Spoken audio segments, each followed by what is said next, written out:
नमस्कार दोस्तों, स्वागत है आप सभी का हमारे इस चैनल भगवान लोक पर। दोस्तों, अगर आप भी अपनी लाइफ में कुछ नया सीखने की चाह रखते हैं तो इस चैनल को अभी सब्सक्राइब कर लें। जय मां लक्ष्मी। दोस्तों, यदि आपके घर की भी महिला सुबह उठकर जल्दी खाना बनाती हैं तो आपको यह वीडियो जरूर देखनी चाहिए। किशोरी जी के द्वारा एक बहुत ही खास और महत्वपूर्ण बात बताई गई है। उन्होंने स्त्रियों के सुबह जल्दी खाना बनाने के संबंध में एक बहुत बड़ी बात कही है, जिसे जानना आपके लिए अति आवश्यक है। प्रिय दर्शक बंधुओं व माताओं बहनों, स्त्री घर की लक्ष्मी मानी जाती है। शास्त्रों के अनुसार स्त्री को धन का अभी दूसरा रूप माना जाता है, क्योंकि जिस घर की महिला सदैव प्रसन्न रहती है उसे घर में मां लक्ष्मी का वास हो। बंधुओं, किशोरी जी ने एक छोटी सी कहानी के माध्यम से बताया है, जिसे जानना आपके लिए बहुत ही ज्यादा महत्वपूर्ण है कि जिसके घर की महिला सुबह जल्दी खाना बनाती है और यहाँ 5 महत्वपूर्ण काम रोज करती है, तो उस घर में क्यों स्वयं लक्ष्मी जी वास करती हैं। किशोरी जी कहानी को शुरू करते हुए कहती हैं कि किसी नगर में एक अव्वल दर्जे का आलसी रहता था। वह इतना आलसी था कि खटिया पर जिस करवट लेता उसी करवट लेता रह जाता। करवट बदलने में भी उसे परेशानी नजर आती थी। पत्नी बेचारी जब किसी काम के लिए कहती तभी वह करवट बदलता और पत्नी की तरफ पीठ फेर कर पड़ा रहता। उसकी आदतों को देखते हुए पत्नी को विश्वास हो गया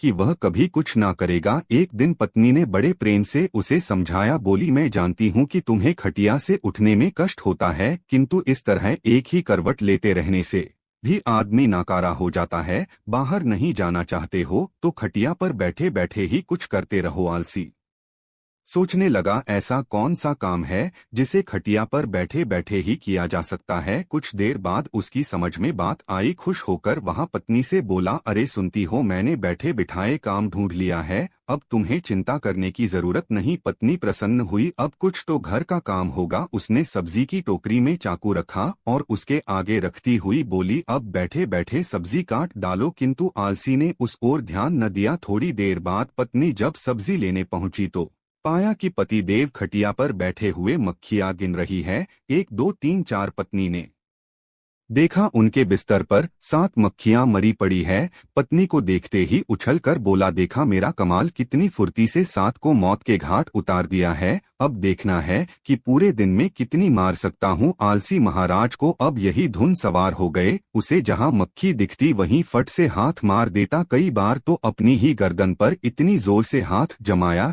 कि उसकी गर्दन टेढ़ी हो गई। कई बार पत्नी की नाक तोड़ दी। मक्खी मारने के चक्कर में उसने घर के भांडे बर्तन तोड़ डाले। उसने प्रतिज्ञा कर ली कि कम से कम 1000 मक्खियां मारकर ही दम लेगा। जल्दी ही वह दिन भी आ गया जब उसकी प्रतिज्ञा पूरी हुई। उस दिन आलसी ने सारे शहर का चक्कर लगाया। कंधे पर बांस का एक मजबूत डंडा रखवा खुशी से उछलता कूदता अपनी बहादुरी का बखान करता जा रहा था और सोच रहा था कि आज हजारों को मौत के घाट उतार आया हूँ। यह सुनकर लोग भयभीत हो गए। सारे शहर में हवा की तरह बात फैल गई कि उसने हजारों को मौत के घाट उतार दिया है। लोगों ने उसका नाम 1000 मारी रख दिया। अब आलसी महोदय जिससे सड़क या गली कूचे से गुजरते वहीं लोगों की भीड़ उमड़ पड़ती। उस बहादुर को देखना चाहिए जिसने हजारों को मौत के घाट उतारा है।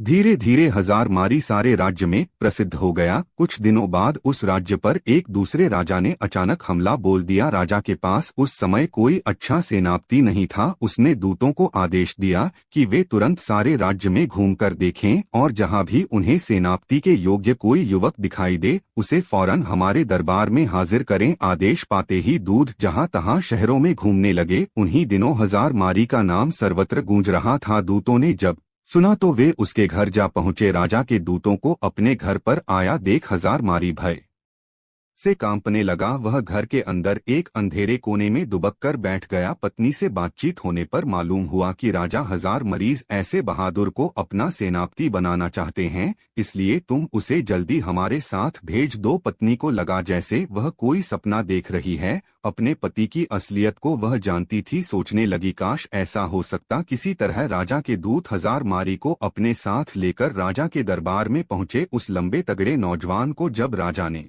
अपने सामने खड़ा पाया तो मन ही मन प्रसन्न हुआ और पूछा, तुम्हारा ही नाम 1000 मारी है? आलसी बोला, जी।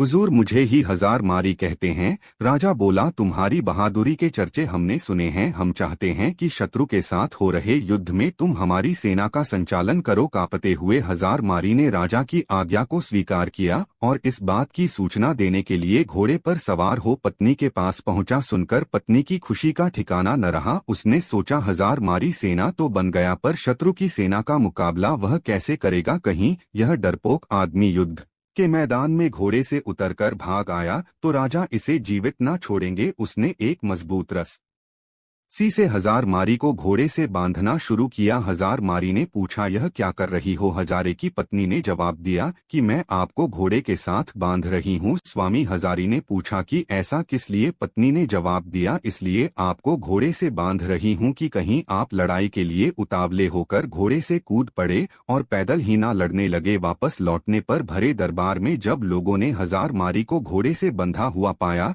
तो उनका उत्साह और भी बढ़ गया। ऐसा वीर सेनापति दूसरा कौन हो सकता है जिसने घोड़े सेना उतरने की मन में ठान ली है? सेना युद्ध के लिए तैयार थी। राजा की आज्ञा पाते ही हजार मारी के नेतृत्व में वे युद्धभूमि की ओर चल पड़े। शत्रु की सेना को जब मालूम हुआ कि एक बड़ी फौज के साथ हजार मारी मुकाबला करने चल पड़ा है तो उनके योद्धाओं का धैर्य टूट गया। उन्होंने सुना था कि हजार मारी अकेला ही हजारे को मार गिराता है। यहाँ नाम सुनते ही बड़े बड़े योद्धाओं के होश उड़ गए। उन्हें साक्षात अपनी मृत्यु नजर आने लगी। हजार मारी की सेना का उत्साह आसमान को छू रहा था। मैदान में पहुंचते ही वे शत्रु की सेना पर टूट पड़े। दोनों सेनाओं के बीच घमासान युद्ध होते देख हजार मारी ने अपने घोड़े के साथ बांसों के घने जंगल में जा छिपा, किंतु उसकी सेना ने शत्रुओं को दम न लेने दिया। वह शत्रु का मुकाबला करती हुई उसे खदेड़ ले गई और अपने राज्य से निकाल बाहर किया। शत्रु पर विजय पाने के बाद अपने सेनापति की जयकार करते हुए जब सैनिक वापस लौटने लगे तो हजार मारी भी बसों के जंगल से निकलकर उनके बीच आज शामिल हुआ। वापस लौटने के बाद नगर में धूमधाम से विजय उत्सव मनाया गया। हजार मारी की वीरता पर राजा प्रसन्न हो बोले, मेरे बहादुर सेनापति, हमें तुम पर गर्व है। तुम्हारी अद्वितीय वीरता के कारण हमें विजय प्राप्त हुई है। इसके पुरस्कार स्वरूप हम तुम्हें 1000 स्वर्ण मुद्राएं देते हैं। साथ ही हमेशा के लिए तुम्हें प्रधान सेनापति नियुक्त किया जाता है। घोषणा सुनकर हजार मारी बहुत प्रसन्न हुआ और मन ही मन अपने भाग्य को सराहने लगा। उसके बाद राजा ने पूछा कि बहादुर सेनापति हजार मारी जी, आप हमें यह बताइए कि आप इतना बहादुर भर काम इतनी आसानी से कैसे कर लिया? तब हजार मारी ने बड़े ही गर्व के साथ जवाब देते हुए बोला कि हे राजन, यह जो कुछ भी हुआ है या सब मेरी समझदार और बहादुर पत्नी की वजह से हुआ है। इसमें एक बहुत ही गुप्त कम छिपा हुआ है जिसे मैं आपको अकेले में राजमहल से बाहर अपने घर जाने के बाद ही बताना चाहूंगा। राजा ने पूछा कि सेनापति हजार, मेरी यह बताओ कि तुम यहाँ वह गुप्त बात क्यों नहीं बता सकते हो? तो उसने कहा, यही तो मेरी सफलता का राज है जिसे मैं सबके सामने नहीं बता सकता। आपको मेरे साथ महल से बाहर मेरे घर चलना पड़ेगा। तब राजा ने कहा, ठीक है, मैं तुम्हारे साथ राजमहल से बाहर तुम्हारे घर जाने के लिए तैयार हूँ। तब राजा और सेनापति दोनों एक साथ राजमहल से सेनापति के घर गए। जब वह घर पहुंचे तो उन्होंने देखा कि सेनापति हजार मेरी की पत्नी अपने घर में बैठी बड़ी बेसब्री से अपने पति की इंतजार कर रही थी। जैसे ही हजार मारी की पत्नी ने सुबह सुबह अपने पति और राजा साहब को अपने घर पर आते देखा, वह तुरंत ही उठी और राजा साहब के सम्मान के लिए उपयुक्त व्यवस्था करने में जुट गई। फिर राजा का बड़े ही सम्मान के साथ स्वागत सत्कार किया और वह खाना तो बना ही चुकी थी, तभी उसने राजा साहब को खाने के लिए भी चौकी सजा दी और राजा साहब को अच्छे से सुबह सुबह ही खाना खिला दिया। तब फिर हजार मारी बोला, अब तो आपने देखा ही होगा और समझ भी गए होंगे कि मेरी जीत का असली राज क्या है। मतलब की है महाराज, जैसा कि हम सभी को पता है कि जिस घर की महिला सुबह प्रातःकाल ब्रह्मा मुहूर्त में उठ जाती है उसके घर में कभी भी लक्ष्मी की कमी नहीं होती और उसके यहाँ लक्ष्मी का वास होता है। और वही जिस घर में कोई महिला सुबह सुबह जल्दी खाना बनाती है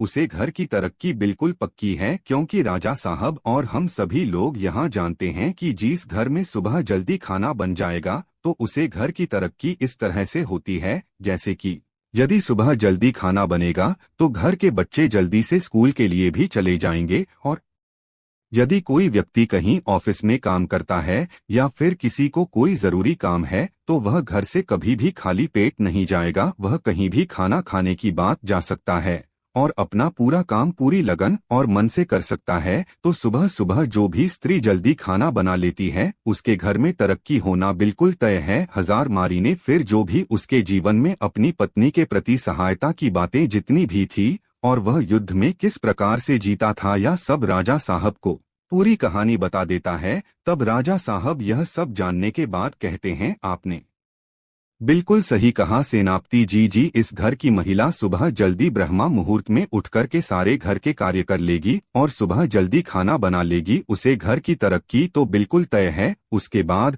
राजा साहब ने हजार मारी की पत्नी को ढेर सारी असरफिया और जवाहर रात से सम्मानित किया। तो प्रीत दर्शक बंधु हो, आपको यह अच्छी तरह से समझ में आ गया होगा कि किसी भी घर की तरक्की के लिए महिला का योगदान सर्वोपरि होता है। और किसी ने कहा भी है कि किसी भी कामयाब व्यक्ति के पीछे किसी महिला का हाथ जरूर होता है और घर की महिला यदि चाहें तो घर को स्वर्ग बन सकती है। तो आशा करते हैं यह वीडियो आपको अच्छी लगी होगी। यदि वीडियो अच्छी लगी है तो इस वीडियो को लाइक और चैनल को जरूर सब्सक्राइब कर लीजिएगा। जय माता लक्ष्मी, हर हर महादेव।